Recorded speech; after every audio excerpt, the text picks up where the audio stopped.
Welcome to Nisha classes at UK. आज हमारी है टीचिंग एप्टीट्यूड की क्लास। पिछले दिनों हमने करवाई थी आपको जीके की क्लास और आपको करंट अफेयर क्लास करवाई थी, और आज हम करेंगे आपके लिए टीचिंग एप्टीट्यूड। ठीक है, आने वाले दिनों में अब क्योंकि आपका एग्ज़ाम के लिए लगभग 1 महीना रह गया है, यानी आप 30 दिन मान के चलिए, तो बीच में आपके फेस्टिवल्स भी पड़ेंगे, तो थोड़ा सा क्या करेंगे, आप अपनी तैयारी कंटिन्यू रखेंगे। तो इसके बाद आपके लिए कुछ मैथ्स और रीजनिंग की क्लासेस भी करवाई जाएंगी। ठीक है, आज टीचिंग एप्टीट्यूड के लगभग 25 से 30 क्वेश्चन कर लेते हैं। देखते हैं, आज थोड़ा सा क्वेश्चन आपके लिए डिफरेंट रहेंगे, तो इसलिए क्वेश्चन को ध्यान से पढ़िएगा, क्योंकि क्वेश्चन का लेवल हमने थोड़ा सा आज ऊपर रखा है। ठीक है ना। चलिए, पहला क्वेश्चन क्या है, शिक्षण निम्न में से किसकी निपुणता पर आधारित है। हमें 4 ऑप्शन दिए गए, हमें बताना है कि जो टीचिंग है किसकी निपुणता पर, जब टीचिंग होगी तो किसमें टीचर को निपुण होना चाहिए। क्या वैचारिक ज्ञान, शिक्षण कौशल, निर्णय लेने का कौशल, या ये सभी। तो जो शिक्षण या टीचिंग है वो जो निपुणता, किसकी निपुणता पर आधारित, किस चीज़ में निपुण होना चाहिए शिक्षक को। वैचारिक ज्ञान में भी होना चाहिए, ठीक है, शिक्षण कौशल में भी, निर्णय लेने की कौशल में भी। तो इसका आंसर हो जाता है आपका ऑप्शन नंबर डी, ये सभी। यानी शिक्षण जो है, वैचारिक ज्ञान, शिक्षण कौशल, निर्णय लेने की कौशल, इन सभी में निपुणता पर आधारित होता है आपका शिक्षण या टीचिंग। आप शिक्षक बनने जा रहे हैं ना, तो आपको ये क्वेश्चन आना बहुत ज़रूरी है। चलिए, शिक्षक के सामने सबसे महत्वपूर्ण चुनौती कौन सी होती है। कक्षा में अनुशासन बनाए रखना, छात्रों से अपना गृह कार्य करवाना, प्रश्न पत्र तैयार करवाना, या शिक्षण अधिगम प्रक्रिया को आनंददायक बनाना। वह एक शिक्षक है, उसके सामने सबसे महत्वपूर्ण चुनौती कौन सी हो सकती है। तो आपका जो यहाँ पर ऑप्शन नंबर डी होता है, शिक्षण अधिगम प्रक्रिया को अधिक आनंददायक बनाना। तो शिक्षक का मेन काम क्या है, शिक्षण अधिगम प्रक्रिया करवाना, और उसको आनंददायक तरीके से, बहुत अच्छे तरीके से, मनोरंजक तरीके से, आप बिल्कुल बिना स्ट्रेस, विदाउट स्ट्रेस अगर करवा सकें, आनंददायक तरीके से करवाएं, तो शिक्षक के सामने सबसे महत्वपूर्ण चुनौती यही होती है कि वो शिक्षण अधिगम प्रक्रिया को क्या करे, आनंददायक बनाए। कक्षा में अनुशासन बनाना, ये, और छात्रों से गृह कार्य, प्रश्न पत्र तैयार करना, ये सब कोई महत्वपूर्ण चुनौतियाँ यहाँ पे नहीं दिखाई देती हैं। चलिए, क्वेश्चन नंबर 3 देखते हैं।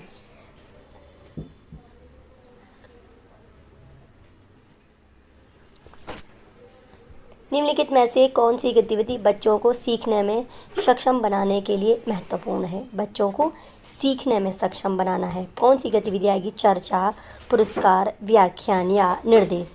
तो आपका चर्चा है, डिस्कशन, आपका बच्चों को पुरस्कार देना है, व्याख्यान देना है, लेक्चर, या उसको इंस्ट्रक्शन देना। ठीक है, तो इनमें से जो आंसर हो जाता है वो हो जाता है आपका ऑप्शन नंबर ए। अगर हम चाहते हैं कि बच्चे सीखने में सक्षम हों, बच्चे जैसे आसानी से सीखें, तो बच्चों की जब सहभागिता होती है तो बच्चे क्या होते हैं, ज़्यादा जल्दी सीखते हैं और ज़्यादा अच्छा सीखते हैं। तो एक ही इसमें जो आपका चर्चा गतिविधि है, यही क्या करती है, बच्चों को सीखने में सक्षम बनाती है। ठीक है, बाकी व्याख्यान में तो बच्चे मोस्टली क्या होता है, लेक्चर में बच्चे निष्क्रिय रहते हैं, इंस्ट्रक्शन में भी, और पुरस्कार कोई सीखने के लिए इतना इम्पोर्टेंट नहीं होता है। ठीक है, चल नेक्स्ट क्वेश्चन है, यदि विद्यार्थी पाठ के दौरान बार बार गलतियां करते हैं तो शिक्षक को चाहिए कि वो क्या करे। यदि विद्यार्थी लेसन के दौरान बार बार गलतियां करते तो शिक्षक को क्या चाहिए, निर्देश कार्य, समय सारणी, या बैठने की व्यवस्था में परिवर्तन करे। पहला, गलती करने वाले छात्रों को कक्षा के बाहर खड़ा करें, उनके बारे में प्रिंसिपल से बात करें, या कुछ समय के लिए पाठ छोड़ दें और कुछ समय बाद वापस आएं। अगर विद्यार्थी बार बार गलतियां करते तो शिक्षक को क्या करना चाहिए। शिक्षक को गलती करने वाले छात्रों को कक्षा के बाहर खड़ा करने से कोई सोल्यूशन नहीं निकलता है, प्रिंसिपल से बात करने का भी सोल्यूशन नहीं निकलता है, और ये कह रहे हैं कि कुछ समय के लिए पाठ छोड़ दें और कुछ समय बाद वापस आएँ, तो इससे भी कोई सोल्यूशन नहीं निकलता है। तो यदि विद्यार्थी पाठ के दौरान बार बार गलतियाँ करते हैं तो शिक्षक को क्या चाहिए कि वह निर्देश कार्य और समय सारणी या बैठने की व्यवस्था में परिवर्तन करे। ठीक है, अगर बच्चा बार बार गलतियां कर रहा है तो क्या करना चाहिए, उसे जो निर्देश है, जो कार्य है, जो समय सारणी है, या बैठने की व्यवस्था है, इसमें परिवर्तन करे। तो क्या हो जाता है, हो सकता है छात्र बार बार गलतियां, एक ही गलती बार बार कर रहा है तो उसके लिए इस प्रकार के चेंजेस करने चाहिए। ठीक है, छात्र को कक्षा के बाहर खड़े करने से और प्रिंसिपल से शिकायत करने से कोई सॉल्यूशन नहीं निकलता है। चलिए, एक शिक्षक प्रभावी संचारक बन जाएगा। संचारक मतलब आपका कम्युनिकेटर, यदि वह शिक्षण सुविधाओं का उपयोग करता है। वह छात्रों को जो पढ़ाता है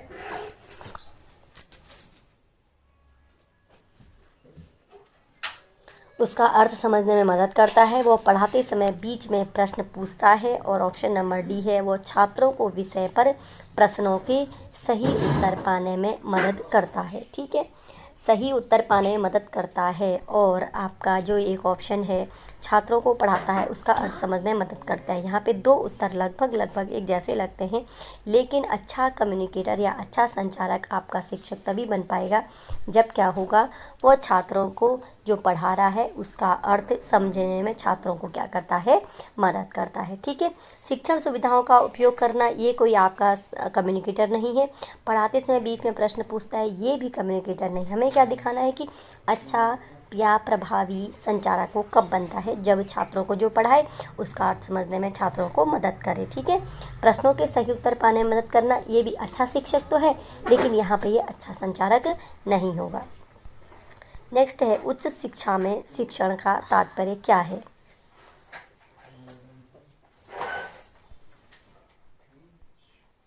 उच्च शिक्षा में पाठ्यपुस्तक में दी गई जानकारी प्रस्तुत करना, कक्षा में प्रश्न पूछना और परीक्षा आयोजित करना, छात्रों को परीक्षा की तैयारी करने और उत्तीर्ण करने में सहायता देना, या छात्रों को सीखने में मदद करना। तो आपका जो ये क्वेश्चन है, उच्च शिक्षा में शिक्षण का जो तात्पर्य हो जाता है वह हो जाता है पाठ्यपुस्तक में दी गई जानकारी प्रस्तुत करना, ये कोई शिक्षण नहीं है। कक्षा में प्रश्न पूछना और परीक्षा आयोजित करना, ये भी शिक्षण में नहीं आएगा। छात्रों को परीक्षा की तैयारी और उत्तीर्ण करने में सहायता देना नहीं, बल्कि छात्रों को सीखने में मदद करना, ऑप्शन नंबर डी। तो ये क्या हो जाएगा आपका, ऑप्शन नंबर डी यहाँ पे सही आंसर हो जाता है कि छात्रों को सीखने में मदद करना, ये क्या हो जाता है आपका उच्च कक्षा में शिक्षण हो जाता है। चलिए नेक्स्ट क्वेश्चन, शिक्षण प्रभावी होगा यदि शिक्षक, हमारा जो टीचिंग है वो इफेक्टिव कब होगा, यदि शिक्षक क्या करे, किसी विषय का मास्टर हो या उसे मास्टरी प्राप्त हो, उसमें निपुणता हो, विषय पढ़ाने का बहुत अनुभव है, विद्यार्थी जो पहले से जानते हैं उसके आधार पर आगे बढ़ते हैं, या कई शिक्षण सुविधाओं का उपयोग करें। क्वेश्चन क्या है, शिक्षण को प्रभावी बनाना है। शिक्षण कब प्रभावी होगा, यदि शिक्षक क्या करे, विद्यार्थी जो पहले से जानते हैं उसके आधार पर आगे बढ़ते हैं। पूर्व ज्ञान के आधार पर लेसन प्लान हम बनाते हैं, हमेशा क्या करते हैं, पूर्व ज्ञान से नए ज्ञान को जोड़ते हैं, पूर्व ज्ञान से हम शुरू करते हैं। इसीलिए प्रभावी शिक्षण कब होता है, विद्यार्थी जो पहले से जानते हैं उसके आधार पर अगर हम आगे बढ़ते हैं तो। चलिए नेक्स्ट क्वेश्चन है, कक्षा शिक्षण का मुख्य उद्देश्य क्या है। क्लास में टीचिंग होती है, बच्चे सेल्फ से भी पढ़ सकते हैं, लेकिन क्लास टीचिंग, तो क्लास टीचिंग का मेन ऑब्जेक्ट क्या होता है, जिज्ञासु मन विकसित करना, जानकारी देना, छात्रों के व्यक्तित्व का विकास करना, या छात्रों को परीक्षा पास करने में मदद करना। तो कक्षा में शिक्षण, हमें बताना है कक्षा शिक्षण का मुख्य उद्देश्य।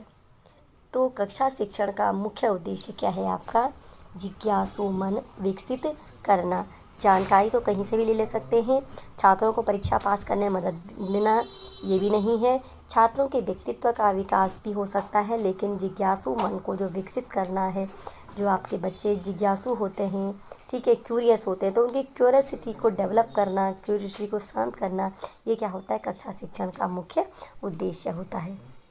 अच्छा शिक्षण सर्वोत्तम रूप से किसके द्वारा प्रतिबिंबित होता है, का अच्छा शिक्षण कैसे कहेंगे इसको। यहाँ पे 4 ऑप्शन में बताना कि सर्वोत्तम रूप से अच्छा शिक्षण किसे कहा जाएगा।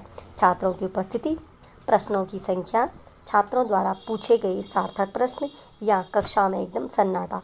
कक्षा में एकदम सन्नाटा और प्रश्नों की संख्या तो बिल्कुल भी इसका आंसर नहीं हो सकता है। छात्रों की उपस्थिति भी अच्छा शिक्षण नहीं प्रतिबिंबित होता है सर्वोत्तम रूप से, बल्कि जब छात्रों द्वारा कुछ सार्थक प्रश्न पूछे जाते हैं तब पता चलता है कि शिक्षण अच्छा हुआ है। ठीक है, इसका मतलब छात्रों को समझ आया है, तभी तो वो सार्थक प्रश्न पूछ रहे हैं। चलिए क्वेश्चन नंबर 12, एक शिक्षक सीखने को आसान बनाने के लिए कक्षा में चर्चा अधिक प्रभावी होगी यदि चर्चा का विषय हो। कक्षा में चर्चा करनी है किसी मैटर पे, ठीक है। अब ये कक्षा में चर्चा अधिक प्रभावी कब होगी, यदि क्या है, चर्चा का विषय परिचय नहीं कराया गया है, छात्रों के स्तर से अलग है, बिना परिचय दिए उसे बोर्ड पर लिख दिया है उस विषय को, या छात्रों को उस विषय में पहले से सूचित किया गया है।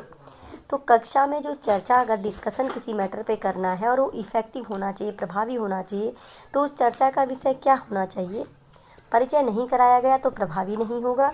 छात्रों के स्तर से अलग होगा तो बिल्कुल भी प्रभावी नहीं होगा। अगर बिना परिचय दिए अगर उस चर्चा को बोर्ड पे लिख दिया गया तो भी प्रभावी नहीं होगा। बल्कि यदि छात्रों को पहले से उस चर्चा के विषय में, जो चर्चा का विषय है उसके बारे में अगर सूचित किया गया है तो चर्चा क्या होती है, अधिक प्रभावी होती है। ठीक है, पहले से बच्चे उसके लिए तैयार होते हैं। ठीक, विद्यार्थी स्वयं समाधान तलाशते हैं किस विधि में, व्याख्यान विधि में, खोज विधि में, ऑप्शन सी है इन दोनों से या इनमें से कोई नहीं। तो जो आपका ऑप्शन नंबर बी है खोज विधि, इसमें क्या होता है, बच्चे स्वयं समाधान तलाशते हैं। चलिए नेक्स्ट क्वेश्चन की ओर बढ़ते हैं। निम्नलिखित में से कौन सा शिक्षण में सबसे महत्वपूर्ण तत्व है। शिक्षण में सबसे महत्वपूर्ण तत्व कौन सा है। शिक्षकों और छात्रों के बीच संबंध, विषय वस्तु, प्रयुक्त शिक्षण तकनीकें और सहायक सामग्री, या छात्र का ज्ञान। तो सबसे महत्वपूर्ण है शिक्षण में जो चीज़ वो है आपका शिक्षक और छात्रों के बीच संबंध, क्योंकि छात्र केंद्रित आपकी शिक्षा का जो है वो मेन मोटो है आपका छात्र केंद्रित शिक्षा। तो जब छात्र केंद्रित होगा तो शिक्षकों और छात्रों के बीच संबंध है वही क्या हो जाएगा, शिक्षण में सबसे महत्वपूर्ण हो जाता है। ठीक है, चलिए कक्षा में बात करना और अनुशासनहीनता किसका संकेत है। छात्र कक्षा में बात कर रहे हैं और डिसिप्लिन में नहीं है, किसका संकेत है। क्या छात्र अनुशासनहीन है, या दोहराव के कारण क्लास में बोरियत हो रही है, तनाव वाली चीज़ों को लेकर उन्हें भ्रम हो रहा है, या जो व्याख्यान बिंदु हैं उन पर आपका अध्यापक सारांश नहीं दे रहा है। तो कक्षा में छात्र बात कब करते हैं और डिसिप्लिन में कब नहीं रहते हैं, जब क्या होता है, क्लास में बार बार रिपीटिशन होता है, एक ही चीज़ बार बार कराई जा रही है, रिपीटिशन हो रहा है, कोई नई तरीके से काम नहीं हो रहा है।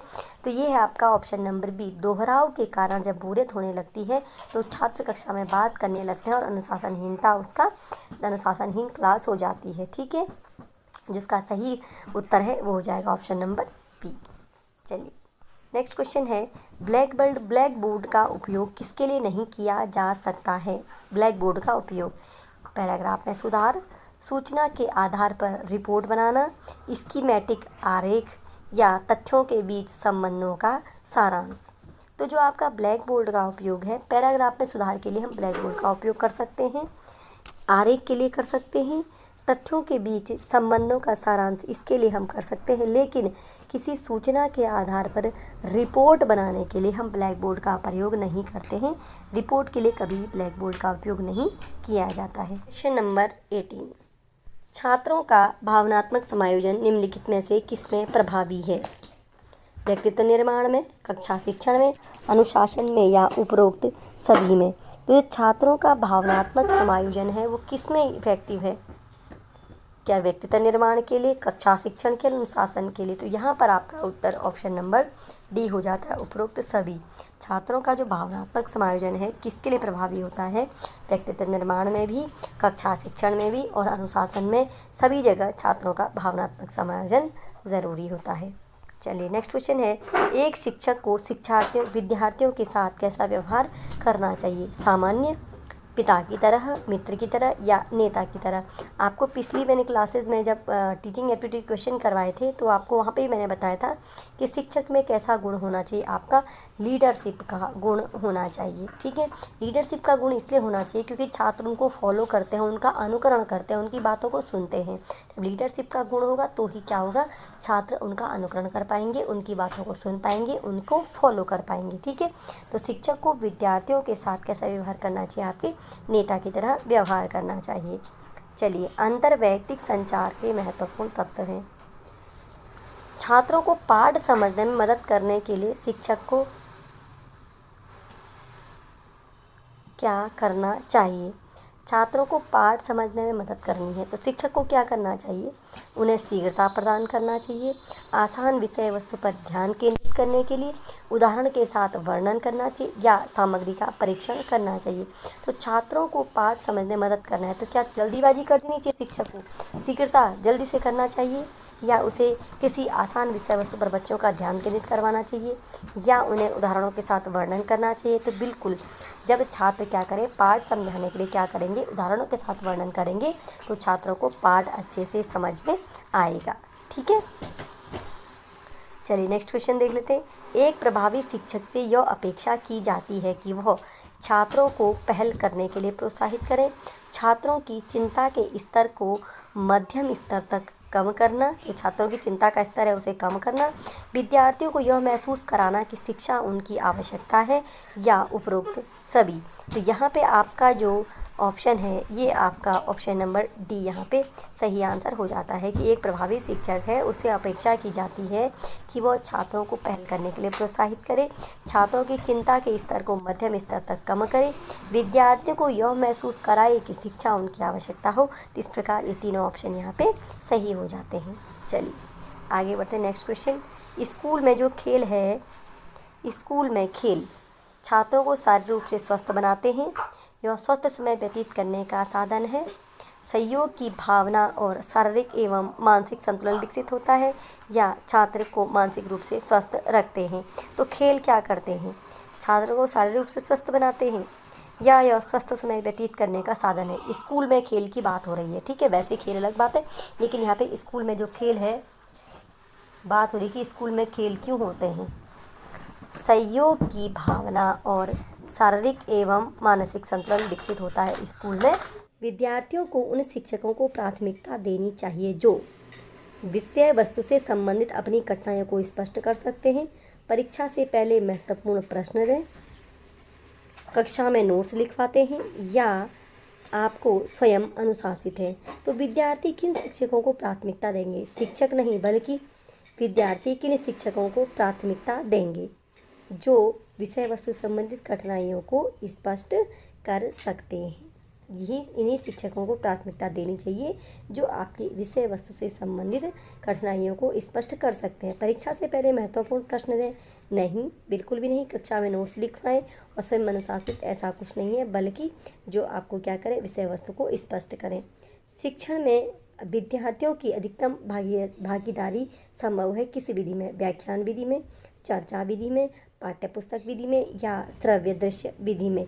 तो जो आपके विद्यार्थी हैं उनकी अधिकतम भागीदारी संभव कहाँ होती है, आपके लेक्चर पाठ्यपुस्तक में नहीं होती, बल्कि जब चर्चा विधि होती है तो वहाँ पर क्या होता है, विद्यार्थियों की अधिकतम भागीदारी संभव होती है। ठीक है, चल अपने विद्यार्थियों के साथ तालमेल विकसित करने के लिए आपको यानी एक शिक्षक को क्या चाहिए, उनका मार्गदर्शन करें, उनके साथ लोकतांत्रिक तरीके से व्यवहार करें, संचार क्षमता रखें, या उपरोक्त सभी। तो यहाँ पर आपका जो ऑप्शन है वो डी बिल्कुल सही हो जाता है, यानी आपका ए, बी और सी सही है। विद्यार्थियों के साथ शिक्षक ने तालमेल स्थापित करना है तो क्या चाहिए, मार्गदर्शन भी करना चाहिए, उनके साथ लोकतांत्रिक तरीके से व्यवहार भी करना चाहिए, और आपके पास संचार क्षमता भी अच्छी होनी चाहिए। तभी क्या होगा, शिक्षक का विद्यार्थियों के साथ उचित तालमेल होगा। चलिए नेक्स्ट है, कक्षा परीक्षण का उद्देश्य क्या है। कक्षा में जो टेस्ट होते हैं उसका उद्देश्य क्या है, यह जानने के लिए कि विद्यार्थियों ने कितना समझा, संशोधन करने के लिए, अमेंडमेंट करने के लिए किसी चीज़ में, या परीक्षा के लिए उनको प्रशिक्षण देना है, या उपरोक्त में से कोई नहीं। क्लास टेस्ट आपके जो होते हैं वो क्यों होते हैं, वो इसलिए होते हैं यह जानने के लिए कि विद्यार्थियों ने कितना समझा। परीक्षा के लिए प्रशिक्षण नहीं होता है, और संशोधन यानी अमेंडमेंट भी इसमें ये कोई अमेंडमेंट की तरीका भी नहीं है, बल्कि विद्यार्थियों ने कितना समझा इसी के लिए क्लास टेस्ट लिए जाते हैं। ठीक है, और आज का लास्ट क्वेश्चन है, विद्यार्थियों में मानवीय मूल्यों को विकसित करने का सबसे अच्छा तरीका क्या है। क्या है, मानवीय मूल्यों को विकसित करने का, समाज के बारे में ज्ञान प्रदान करना, कठोर अनुशासन लागू करना है, नैतिक मूल्यों का ज्ञान प्रदान करना है, या इतिहास का ज्ञान प्रदान करना है। तो मानवीय मूल्यों को विकसित करने का तरीका सबसे अच्छा क्या है, आपका नैतिक मूल्यों का ज्ञान प्रदान करें। जब नैतिक मूल्यों का ज्ञान प्रदान करेंगे तो मानवीय मूल्य अच्छे से विकसित होंगे। तो आज हमने आपको लगभग बीच में कुछ क्वेश्चन इसकी फिर नंबरिंग गड़बड़ हो गई थी, तो आज लगभग मैंने आपको 25 क्वेश्चन करवाए हैं। ठीक है, तो इनके क्वेश्चन की प्रैक्टिस अच्छे से कीजिएगा और नेक्स्ट क्लास का वेट कीजिएगा।